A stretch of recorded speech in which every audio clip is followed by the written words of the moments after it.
नमस्कार दोस्तों। जब जिंदगी बदलने का सपना देखा तो सोचा कुछ स्किल ही सीख लेता हूँ। पर कुछ लोग हैं दुनिया में जो गरीब के सपनों को ही बेच देते हैं। ये कहानी एक ऐसे सब्सक्राइबर की है जिसे मोबाइल रिपेयरिंग सीखना तो था, लेकिन एक इंस्टीट्यूट द्वारा उसे शुरुआती दिनों में जो है वो ठगा गया। तो चलिए कहानी को शुरुआत करते हैं। आज की ये कहानी है रोहित की। रोहित बेसिकली जो है वो ऑलमोस्ट मान के चलिए कि उसे बचपन से ही पोलियो मारा हुआ था। तो उसका एक पैर जो है वो काम नहीं कर रहा था और एक रोड एक्सीडेंट में जो है ना वो उसके पिता का देहांत हो गया था। ये कहानी काफ़ी दुख भरी है गाइस। अगर आप इस कहानी को आखिर तक देखते हो तो आप टच कर पाओगे कि ज़िंदगी जीने के लिए जो तकलीफ रोहित ने झेली है, मेरे हिसाब से बहुत कम लोग ही हैं जो है ना इतनी तकलीफ जो है वो झेलते हैं। बेसिकली रोहित ने जब 10वीं की कैसे भी जो है ना उसके पिता का जो है वो अचानक से एक रोड एक्सीडेंट में जो है वो देहांत हो गया। जब वो होश संभाला तो मतलब वो घर में सबसे बड़ा था। बचपन से उसे पोलियो मारा हुआ था। दो भाई बहन थे और जो है ना रोहित था। रोहित के अलावा एक छोटा सा भाई था उसका और एक बहन। बेसिकली 3 जन थे उसकी फैमिली में। और रोहित जो है ना पिता के मरने के बाद जिम्मेदारियों को उठाने के लिए जो है ना वो ज़्यादा पढ़ नहीं पाता है। फिर भी उसकी माँ का सपना होता है कि हैंडीकैप है, उस हिसाब से जो है वो एटलीस्ट थोड़ा तो पढ़ ले। तो वो कैसे भी करके जो है ना 12वीं तक की पढ़ाई कंप्लीट करता है। 12वीं के बाद जो है ना वो एक कॉल सेंटर में जॉब पे लगता है। बेसिकली जो है पुणे वगैरह में जो है ना कॉल सेंटर में जॉब जो है वो आसानी से लग जाता है। तो एक डोमेस्टिक कॉल सेंटर्स में जो है वो जॉब करता है और साथ में जो है ना वहाँ पे वो नाइट शिफ्ट के लिए अप्लाई करता है। नाइट शिफ्ट उसे मिल जाती है। तो जब वो नाइट शिफ्ट में काम करता है तो डे में जो है ना वो आता है थोड़ा घर पे सोने के बाद जो है वो अपने पास के एक मोबाइल शॉप पे जो है ना मोबाइल का काम समय बीतता है गाइस। रोहित जो है ना वो कह सकते हो आप पैसों के लिए बहुत मोहताज रहता है। हमेशा उसकी पगार आती है और अपने भाई बहन के खर्चों में, क्योंकि जाहिर सी बात है वो घर में सबसे बड़ा था, तो कहीं ना कहीं जो है ना वो उनके पगार जो है वो खाली उनकी पढ़ाई लिखाई और छोटे मोटे खर्चों के लिए जो वो पूरे पैसे जो है वो खत्म हो जाते थे। इसीलिए जो है ना रोहित चाहता था कि वो एक पार्ट टाइम बिजनेस जो है वो बना ले, जिसके थ्रू जो है ना उसे कॉल सेंटर से अच्छे पैसे तो आ ही रहे थे, लेकिन अगर वो पार्ट टाइम में कुछ करता है मोबाइल के काम वगैरह तो इससे जो है ना उसे थोड़ी बहुत इनकम होगी। बस यही सोच के रोहित जो है वो मोबाइल रिपेयरिंग की शॉप पे जाता है। बट उसे क्या पता था कि इस लाइन में जो है वो उसे आगे चल के जिंदगी बनानी है। और धीरे धीरे जो है वो समय बीतता है। एक दिन अचानक से वो दिन आता है जहाँ पे जो है रोहित का कॉल सेंटर बंद हो जाता है। अब रोहित सर का जो कॉल सेंटर बंद हो जाता है तो देखो रोहित के घर के पास में था वो कॉल सेंटर। तो ऐसे में क्योंकि उसे बचपन से ही प्रॉब्लम था एक पैर में, तो ऐसे में जब बचपन से ही ना वो मतलब कहीं ज़्यादा दूर का काम नहीं कर सकता था। तो रोहित के लिए सबसे अच्छी बात थी कि उसके पास में एक कॉल सेंटर था, लेकिन वो कॉल सेंटर अचानक से बंद हो जाता है। जो प्रोसेस होता है वो चला जाता है। ठीक है। अब वो प्रोसेस कौन सा था गाइज? वो प्रोसेस था रिलायंस कॉल सेंटर था, जिसमें जो है ना वो रिलायंस कंपनी ऑटोमेटिक जो है वो बंद हो जाती है। तो सडनली उनका पूरा प्रोसेस जो है वो कोलैप्स कर जाता है। वो कॉल सेंटर जो है वो बंद हो जाता है। अब रोहित के सामने यहाँ पे एक ही ऑप्शन बचा था जो उसने उसने बैकअप के तौर पे तैयार करके रखा था। वो था मोबाइल रिपेयरिंग। मोबाइल रिपेयरिंग को वो कंटिन्यू करे। तो उसने डिसाइड किया कि अब वो एक मोबाइल रिपेयरिंग का जो है वो काम करेगा। अपने मोहल्ले में ही जो उसका उस्ताद होता है जिसने उसे सिखाया होता है मोबाइल रिपेयरिंग, वो उससे काफ़ी नाराज़ होता है। लेकिन बाद में वो उसे मना लेता है ये सोच के कि देखो मेरी कंडीशन जो है उसके बिहाफ पे मैं ज़्यादा दूर जा नहीं सकता, इसीलिए जो है ना मैं यहीं पे शॉप डालूंगा। बाद में उसके उस्ताद जो है वो बोलते हैं कि देखो तुम यहीं पे शॉप डालने से अच्छा है कि तुम मेरे पास काम करने लग जाओ। जो भी काम अगर तुम करोगे वो काम के पैसे मैं तुम्हें दे दिया करूँगा। तो वो जो है ना उस्ताद के पास ही जो है वो काम पे लग जाता है। वहाँ से बहुत सारी चीज़ें वगैरह सीखता है।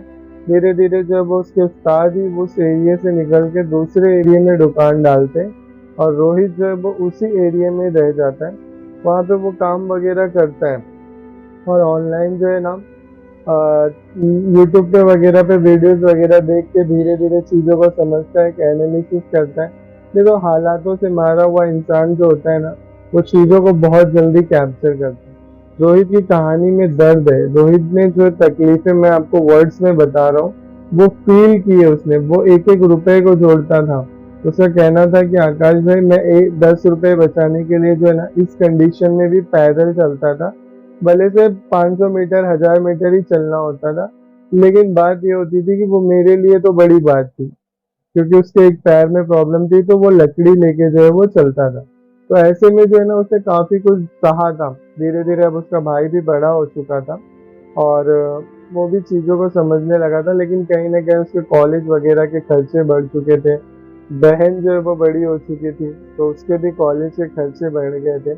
ऐसे में जो है ना, रोहित काम तो अच्छा कर रहा था यूट्यूब वगैरह से, और उसका नाम भी था मोहल्ले में। तो उस हिसाब से जो है वो अच्छे पैसे बना रहा था, जिंदगी थोड़ी बेहतर हुई थी। तो वो क्या करता है, सडनली जो है ना, टेक्नोलॉजी जो है वो स्विच हो जाती है, अचानक से चीज़ें अपग्रेड हो जाती है, कुछ काम वगैरह हो नहीं पाता है। तो वो डिसाइड करता है कि थोड़ा बहुत और सीखा जाए कहीं चल के, क्योंकि अब उसकी कंडीशन ये थी कि वो कहीं जा नहीं सकता था। पैसे तो उसने बना लिए थे थोड़े बहुत, लेकिन जो है ना, अब वो कहीं निकल नहीं सकता था। तो इसके बिहाफ पे वो यूट्यूब पे जो है ना, ट्रेनिंग वगैरह लेता था। तो एक दिन उसकी नज़र जो है, वो बहुत दिन से ना एक यूट्यूब चैनल को फॉलो करता था। वो यूट्यूब चैनल वीडियो वगैरह तो काफ़ी अच्छी बनाते थे, मतलब रिसर्च वगैरह करके जो उनका प्रेजेंटेशन होता था वीडियो का, वो इतना बेहतर होता था कि मतलब बंदे के पास बहुत नॉलेज वगैरह है। अगर मैं इस बंदे के पास काम सीखने जाऊंगा, तो मेरा जो है वो नॉलेज जो है कहीं ना कहीं बढ़ जाएगा। लेकिन रोहित के सामने जो प्रॉब्लम थी कि वो कहीं जा नहीं सकता था, इसीलिए वो ऑनलाइन इंस्टीट्यूट के बारे में सोचता है। अब ऑनलाइन इंस्टीट्यूट में क्या होता है गाइस, कि फिजिकली आपको जो है वो चीज़ें सिखाई तो नहीं जाती, बट वीडियो के थ्रू आपको जो है ना, काम वगैरह दिखा दिया जाता है, और नॉलेज वगैरह सैमेटिक के दे दिए जाते हैं। उसके बाद आपको उसके बिहाफ पे अपना प्रिपरेशन जो है वो करना होता है। तो रोहित भी जो है ना, अपने आप को प्रिपेयर करता है, और उस इंस्टीट्यूट में जो है वो 5,000 रुपये फीस में उस इंस्टीट्यूट को ज्वाइन कर लेता है, ये सोच के कि उसे कुछ नॉलेज अच्छा मिलेगा। लेकिन उसे लगा कि उसके साथ जो है ना, वो धोखा हुआ। क्यों? क्योंकि यहाँ पे जो है ना, वो इंस्टीट्यूट वाले 5,000 रुपये जो उससे लिए थे, उस इंस्टीट्यूट में वो रिपेयरिंग वगैरह दिखाते थे, सैमेटिक वगैरह सिखाते थे। लेकिन रोहित का कहना ये था कि वो जो है ना, अगर चाहते तो वो और बेटर सिखा सकते थे। जिस हिसाब से वो यूट्यूब की वीडियोस बनाते थे, उस हिसाब से वो सिखाते नहीं थे, और एक टाइम पीरियड के बाद उनका कोर्स जो है वो फिनिश हो जाता था।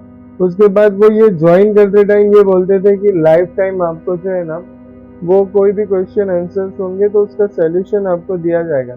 लेकिन रोहित के जो बहुत सारे क्वेश्चन होते थे, बट वहाँ सामने से कोई रिप्लाई नहीं आता था, तो वो काफी फ्रस्ट्रेट होता था। और इसके रोहित के लिए जो है ना, वो 5,000 रुपये भी बड़ी बात थी गाइस, क्योंकि एक गरीब इंसान जो है ना, जब पैसों को जोड़ता है तो उसकी अहमियत ज्यादा हो जाती है।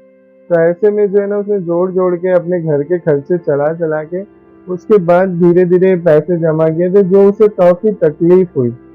तो ये जो कहानी थी ना गाइस, भले से आपको वर्ड में उतने दर्द ना दिखे हो, लेकिन आप एक महसूस कर सकते हो कि बंदे ने कितने दर्द सहे होंगे। तो उसका कहना यही है कि किसी भी इंस्टीट्यूट में जाने से पहले एटलीस्ट आप यूट्यूब पे उन चीज़ों के बारे में समझो।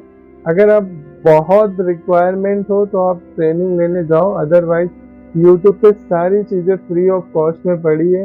ये इंस्टीट्यूट वाले जो है ना, वो आपको बड़ी बड़ी चीज़ें दिखाते हैं, लेकिन वास्तव में जो है ना, देखो आज की डेट में जो टेक्नीशियन थोड़ा बहुत काम जान जाता है, वो कहीं ना कहीं जो है ना, वो इंस्टीट्यूट डाल रहा है। क्यों? क्योंकि मोबाइल रिपेयरिंग में कंपटीशन है, और कंपटीशन में कोई पढ़ना नहीं चाहता, और जाहिर सी बात है मोबाइल रिपेयरिंग में आपको कस्टमर को फेस करना है, और इंस्टीट्यूट में आपको ट्रेनिंग खाली देनी है, और आपको पैसे अच्छे खासे मिल जाते हैं। यही एक रीजन है कि जो है ना, लोग इंस्टीट्यूट में जाते हैं। तो ये जो बातें थी गाइस, ये रोहित की थी। रोहित ने मुझे बताई जितनी भी आप, वो मैंने इस पे प्रिपरेशन की और आपको जो है उसकी बातें बता दी। बाकी देखिए, इंस्टीट्यूट में जाना न जाना ये तो आपके ऊपर डिपेंड करता है। आप जाइए, बेशक सीखिए, क्योंकि चीज़ों को अपडेट होना भी ज़रूरी है। बट रोहित के साथ जो एक्सपीरियंस था वो रोहित ने बताया। तो रोहित का कहना है ना कि मैं अगर एक पैर से हैंडीकैप नहीं होता तो शायद किसी इंस्टीट्यूट में जाके सीख सकता था, लेकिन अब मैं उतना कैपेबल हूँ कि मैं यूट्यूब वगैरह से सारी चीज़ें देख के जो है वो सीख जाता हूँ।